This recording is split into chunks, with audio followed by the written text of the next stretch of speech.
Kalau harga jagung di pasaran sekarang berapa, Pak Kadis? Kemarin saya ke Lunyuk ya, saya tanya langsung itu 3.800. Menurut ukuran petani sudah layak nggak harga itu? Nah, hab jagung itu kan 3.150. Tapi kan ini sudah 2 tahun kan, tentu harus dilakukan penyesuaian. Kita coba mengadakan analisis oleh kawan-kawan Dinas Pertanian di DKP sendiri dan dari BPTP ya, bahwa usaha pangan di bidang khusus jagung dengan hasil umpamanya antara 5 ton sampai 7 ton per hektar, itu sih ada sih masuk, cuma masih sedikit dia kan. Tipis lah untungnya. Tipis ya. Sehingga kami mencoba untuk mengusulkan bahwa hab jagung itu ya perlu dinaikkan sehingga ada kesejahteraan, ada peningkatan kesejahteraan di tingkat petani.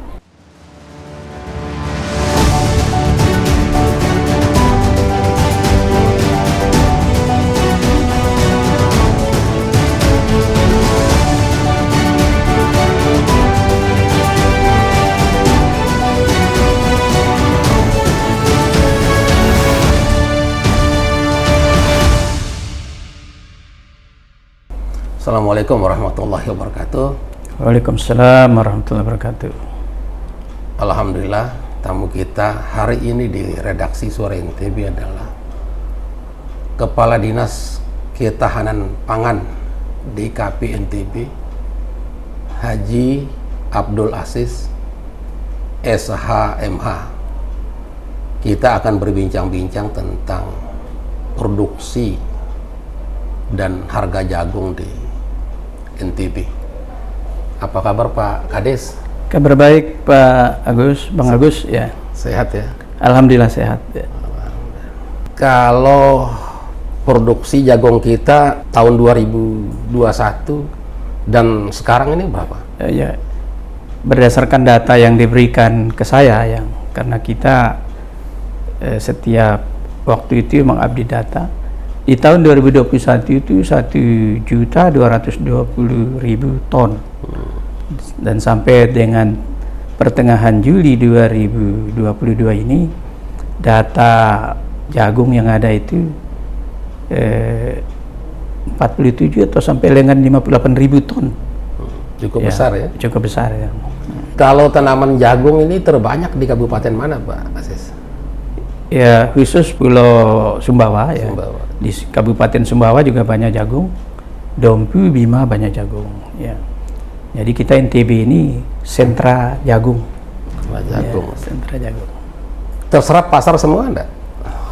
Jadi berdasarkan pengamatan waktu kami melakukan survei ke lapangan, justru jagung ini masih banyak di gudang. Gudang ini penuh dia, gudang optaker ini penuh. Sampai kapan itu? Sampai dengan akhir Juni kemarin. Oh, Juni. Nah, Juni kemarin. Mereka ya, stoknya dari? Stok dari petani. Enggak, maksud saya dari 2021 atau? Selama 2022 ini. Oh. Ya, stok itu yang masih ada. Nah, kendalanya kan di distribusi. Distribusi ya perkapalan dan lain sebagainya, di pelabuhan dan lain sebagainya ya. Kalau stoknya lama kan bisa rusak ya jagung. Nah, itulah yang jadi kendala kan. Tapi mereka kan punya gudang yang mungkin sudah terstandar barangkali untuk pangan jagung ya. Nah, gudangnya itu milik petani atau milik pengusaha? Gudang milik pengusaha. Ya. Oh, jadi di petani itu terjual dari petani semua ya? Ya, dari petani ke pengusaha. Nah, maksud saya tidak ada jagung petani yang tidak terjual ya?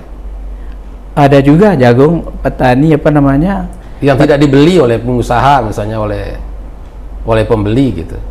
Jadi petani ini kan biasanya nyimpan dulu dia kan, nggak mau jual dulu, menunggu harganya tinggi, sehingga mereka itu menyimpan ya memang tidak terstandar, tapi menunggu harga menjadi tinggi baru mereka jual. Nah, kalau misalnya petani ini menyimpan dalam waktu yang lama, apa tidak ada kemungkinan dia rusak ini? Ya itulah, kekhawatiran kita, makanya kita turun dengan Kepala Bapanas itu di bulan Juli kemarin antara 24 sampai 25 Juni itu. Ya, kita berharap kepada optaker itu ya bisa menyerap jagung petani dan yang ada di gudang itu bisa terdistribusi segera ke kepada konsumen, ya baik peternak maupun kepada pabrik pakan ternak. Harapan kita seperti itu. Ya. Kalau harga jagung di pasaran sekarang berapa, Pak Kadis? Kemarin saya ke Lunyuk ya, saya tanya langsung itu 3.800. Menurut ukuran petani sudah layak nggak harga itu? Nah, ini yang di pengumpul mungkin itu ya 3.800. Saya tanya 3.800 diterima di petani atau di gudang? Ternyata diterima di gudang. Artinya ongkos ditanggung sama petani, kan seperti itu. Ditanggung atau oleh pengumpul. Di Lunyuk ini 3.800. Nah, dengan angka seperti itu kira-kira petani untung enggak? Karena biaya produksi, biaya jasa ini kan juga cukup mahal, betul, itu kan. Betul. 3.800 3.800. Apa ndak rugi petani? Ya. Memang di Permendak 7 tahun 2020 itu hab jagung itu kan 3.150. Ya.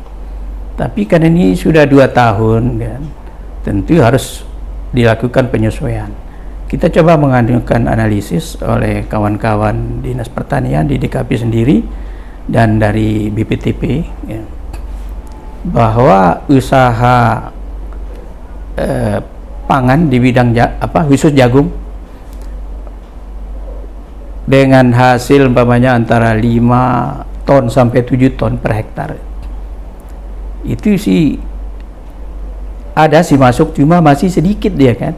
Tipis lah untungnya. Tipis ya. Sehingga kami mencoba untuk mengusulkan bahwa hab jagung itu ya perlu dinaikkan sehingga ada kesejahteraan, ada peningkatan kesejahteraan di tingkat petani. Dan seperti itu, sehingga harapan kita seperti itu. Nah, kemarin atau beberapa waktu lalu informasinya Pak Gubernur mengusulkan ke Bapanas ya. Oh, betul. Betul. Angkanya berapa? Jadi angka berapa diusulkan? Jadi Pak Gubernur meminta kepada kami, dan tentu kami mengundang dinas terkait ya, mengundang Dinas Pertanian, mengundang Dinas Perdagangan, mengundang BPTP Narmada, mengundang juga staf khusus gubernur juga kami undang. Kemudian saya minta untuk membuat analisa terkait dengan usaha, kemudian diberikan keuntungan kepada petani, akhirnya ketemu di angka ya memang bervariasi, baik BPTP maupun di dinas yang lain itu bervariasi, tapi akhirnya jatuh di angka 4.400. 4.400. Itu usulan ya? Usulan ya, usulan. Sehingga di surat gubernur itu kami mengusulkan sesuai kesepakatan bersama dengan dinas terkait itu di angka 4.400 kita usulkan, kita naikkan hab itu menjadi 4.400. Terus yang disetujui oleh Bapanas? Nah, Bapanas di hari Jumat kemarin tanggal berapa itu? Tanggal 16 ya. 15 loh. Hari Jumat itu kami diundang. Jadi yang diundang itu adalah perwakilan dari koperasi ayam petelur, kemudian koperasi Blitar, koperasi Kendal, ada juga yang pengusaha ayam petelur dari Jogja, ada juga dari pengusaha pakan ternak. Nah, dan itu alot sekali. Nah, ada yang mengusulkan ya macam-macam lah, akhirnya disepakati di 4.200. 4.200. Nah, kenapa? Di situ kita sampaikan bahwa mestinya kita ini harus bersyukur, NTB ini kan sentra pangan. Dari 12 produk komoditas pangan itu, 4 kita Di antaranya padi, jagung, kan ada juga bawang walaupun belum surplus, cabai juga seperti itu. Nah khusus di jagung ini, kan kita NTB ini surplus, bisa menyumbangkan kepada nasional, kepada pengusaha ayam, tukang telur umpamanya, seperti itu. Nah sehingga harga jagung ini mempengaruhi juga harga ayam, harga telur, kan seperti itu. Nah oleh karena itulah kita menyampaikan, ya berikan keuntungan kepada petani sehingga petani ini kesejahteraannya bisa naik, ya supplier juga bisa tersenyum. Nah kemudian pengusaha pakan ternak juga bisa bahagia, kan seperti itu. Semuanya dapat margin. Jangan ego di salah satu sektor, katakanlah di pakan atau di optaker yang lain, pengusaha ayam atau pengusaha telur. Kalau salah satu saja ego, yang lainnya dirugikan, kan tidak nyaman itu. Harus semuanya tersenyum.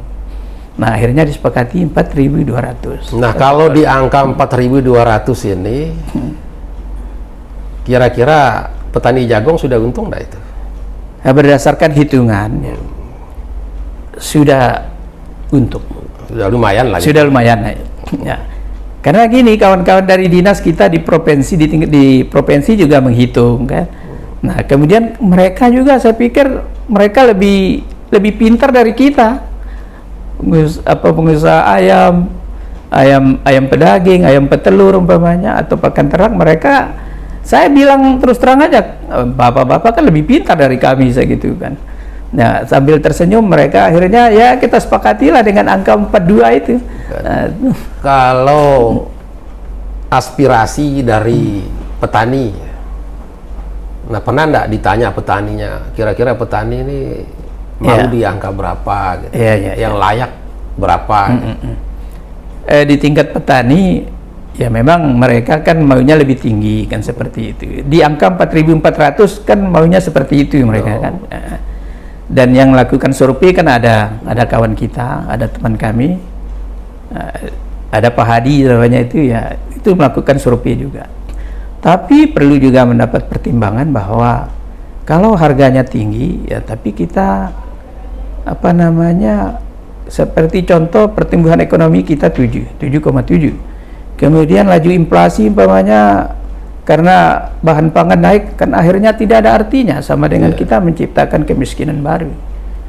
Nah oleh karena itulah jangan terlalu tinggi, di angka 4.200 itu kita sepakati seperti itu. Semuanya tersenyum, ya. Nah katanya ini juga ada usulan subsidi angkutan, ya, dari sawah ke jalan raya atau ke gudang, itu teknisnya seperti apa? Jadi gini Bang Agus, dalam rangka stabilisasi ini, pertama kali saya tidak melihat instrumennya, tapi ternyata instrumen yang ada itu adalah kolaborasi antara para stakeholders, ya. Jadi kalau untuk petani kecil, salah satu instrumennya itu adalah fasilitasi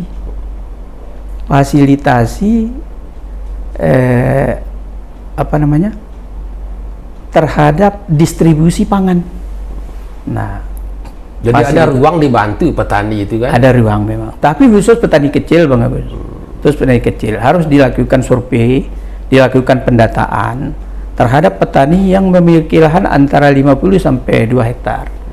Katakanlah seperti itu. Nah, bisa diberikan fasilitasi subsidi. Dapat diberikan fasilitasi atau subsidi. Ini sudah diusulkan atau belum ini? Ini belum, lagi didata, lagi dilakukan pendataan, dan saya juga kemarin itu khawatir juga. Makanya saya bilang dengan kawan-kawan itu jangan dulu diekspos. Gitu. Nah, begitu saya rapat dipanggil ke Jakarta, ada kesempatan itu, akhirnya saya bilang ayo dipercepat pendataannya sehingga bisa segera untuk kita usulkan. Pembelian berdasarkan HAP atau HPP ini sudah mulai ya di NTB? Yang ini Ya. 4.200 sudah mulai ya?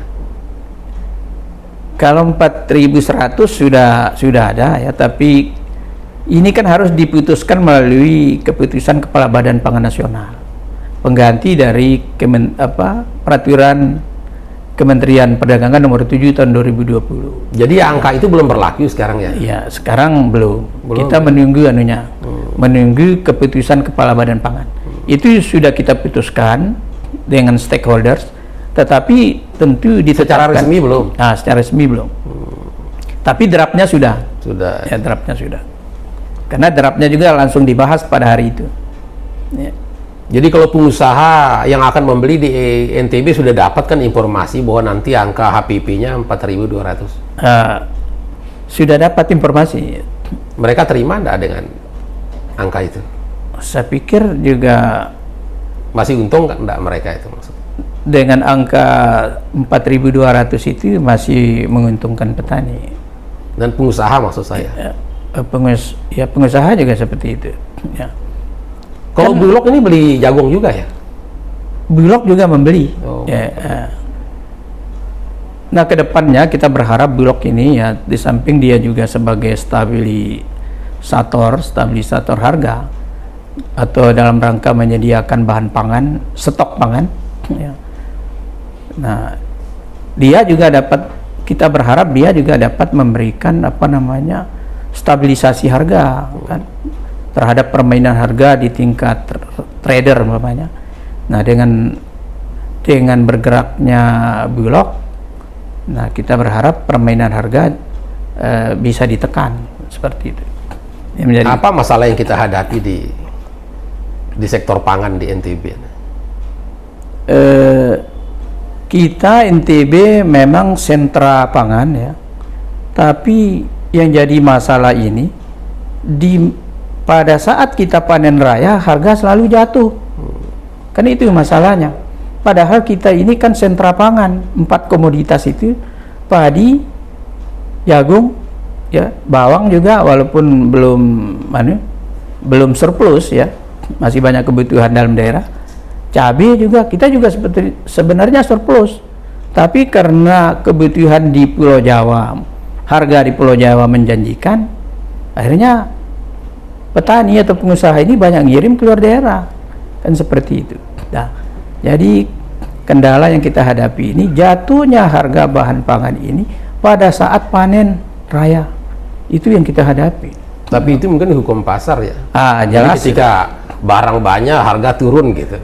Nah, ada enggak cara pemerintah NTB ini, Pemprov NTB atau khususnya ketahanan pangan, Dinas Ketahanan Pangan ini untuk menjaga harga gitu, agar tidak turun.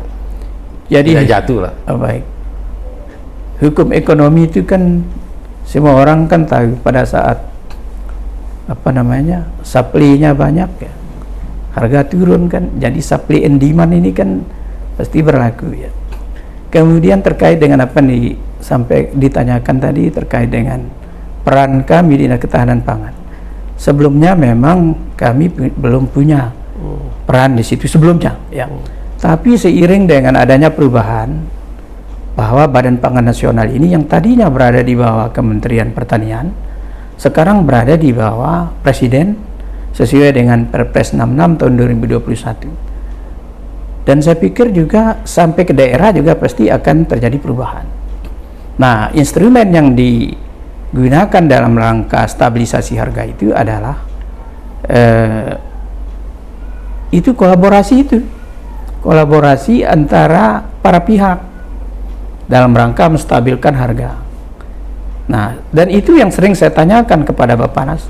Saya belum pernah melihat instrumen apa yang kita gunakan dalam rangka stabilisasi, karena begitu saya masuk di ketahanan pangan yang saya pikir pertama kali itu di situ, di stabilisasi harga. Tapi Kepala Badan Pangan mengatakan kita dikolaborasi Pak, di mediasi dan negosiasi antara stakeholders. Itu dia.